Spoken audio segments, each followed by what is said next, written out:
మరి medical kits ఇవన్నీ కూడా అందజేయాలనేటువంటి ఉద్దేశంతో రాసినాం. ఇప్పటివరకు ఇంకా ఇప్పుడే వచ్చింది కాబట్టి దాన్ని ఖచ్చితంగా ఫాలో అప్ చేస్తాం.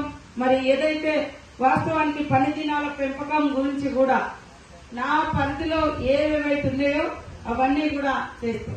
మేము కూడా ఒక హామీ ఇచ్చినాం. వాస్తవానికి వ్యవసాయానికి అనుసంధానం చేయాలి, పని దినాలు పెంచాలి, 400 రూపాయలు ఒక ఉపాధి హామీ కూలీకి కల్పించాలి, రోజుకు 400 రూపాయలు ఇవ్వాలని కాంగ్రెస్ పార్టీ కూడా మేనిఫెస్టోలో పెట్టడం జరిగింది.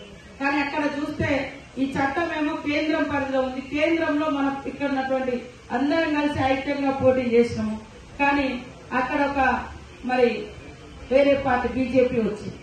కాబట్టి మనం కూడా పిల్లలకు, పెద్దలకు, యువకులకు చైతన్యం చేస్తూ ఇవాళ వ్యవసాయ రంగాన్ని కార్పొరేటీకరణ చేయాలని చూసి, అదేవిధంగా ప్రభుత్వ రంగ పరిశ్రమలు ఇవాళ ఎల్ఐసీలు గాని, బిఎస్ఎన్ఎల్ గాని, రైల్వేలు గాని ఇలాంటి అన్ని కూడా మరి వాళ్ళ దోస్తులకు దోసిపెట్టాలని చూస్తున్నారు.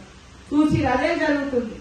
అయినా కూడా ఇంకా ఎందుకో మరి వాళ్ళు ఒక ఇల్లు ఇయ్యలేదు, ఒక బడి కట్టలేదు, ఒక 100 రోజుల కూలీ పెంచలేదు. అయినా కూడా కొంతమంది వాళ్ళకు ఓట్లేసి ఎందుకు అంటే అయోధ్యలో రామాలయం నిర్మించారు. మరి భద్రాచలంలో కూడా రాముడు ఉన్నాడు, ఇక్కడికి 1 రూపాయి కూడా ఇవ్వలేదు. అయోధ్యలో రాముడు కట్టింది కూడా మరి అందరి దగ్గర నుంచి తీసుకుపోయి కట్టేది.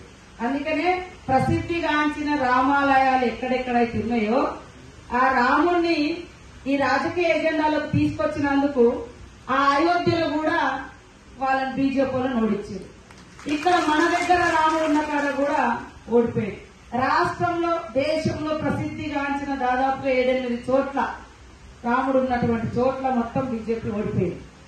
ఇవాళ యూపీలో ఓడతామని తెలియజేస్తూ మరి మన ప్రతిపక్ష నాయకులకు కూడా కేంద్రంలో ఈ అంశాల మీద పార్లమెంట్ లో, రాజ్యసభలో ప్రశ్నించే విధంగా, ప్రభుత్వాన్ని నిలదీసే విధంగా సెంట్రల్ లో ఖచ్చితంగా రాహుల్ గాంధీ గారిని కూడా కలిసి ఈ విషయాలన్నీ కూడా వారికి వివరిస్తామని తెలియజేస్తూ, ఇది మనం ఊరూరా కూడా దీంట్లో ఎవరు ఎలాంటి వివక్షత చూపుతున్నారనేది మనం అందరం కలిసి ఇలాంటి సదస్సులు నిర్వహించడం మూలంగా ప్రజలకు వాస్తవాలు అర్థమవుతాయి. కాబట్టి తప్పకుండా ఈ యొక్క మంచి ప్రయత్నం చేసినందుకు మీ అందరికీ పేరు పేరున నమస్కారాలు, ఉద్యమాభినందనలు తెలియజేస్తూ సెలవు.